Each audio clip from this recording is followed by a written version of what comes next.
Jesus was being condemned to death. Pontius Pilate asked, "Shall I release unto you Barabbas, or Jesus, King of the Jews?"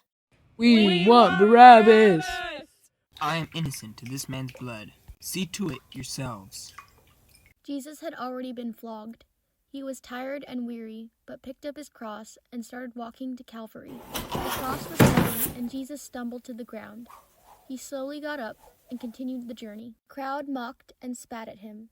Jesus looked around the crowd and saw the gentle face of his loving mother, Mary. She ran to him and cried, "Oh, my son." The Roman soldiers chased her away, as Mary wished she could take away his suffering. The Romans noticed Jesus was weak, so they called to a man in the crowd to help him carry his cross. Jesus' face was covered in sweat and blood from the crown of thorns. A young woman with the name of Veronica stepped forth from the crowd.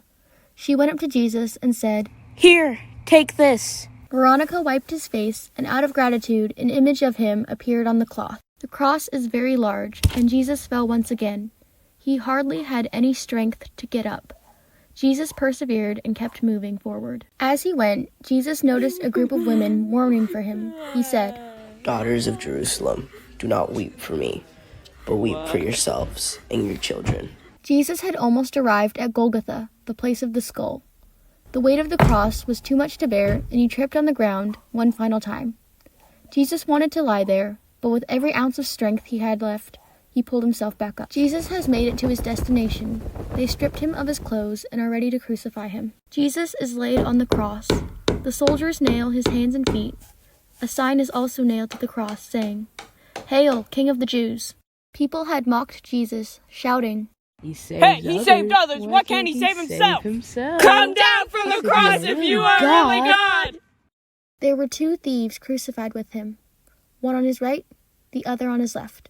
A few hours have passed, and Jesus cried out, "Father, forgive them, for they know not what they do. Into your hands I commend my spirit." He bowed his head and died.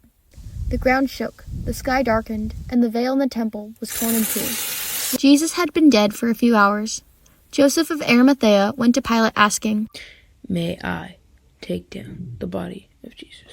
Pilate answered, "Yes, you may." They took his body down from the cross, and Mary held him in her arms. They wrapped Jesus' body in fresh linen cloth and laid him in a tomb Joseph of Arimathea had hewn out of rock. The entrance of the tomb was sealed with a large boulder, and all was silent.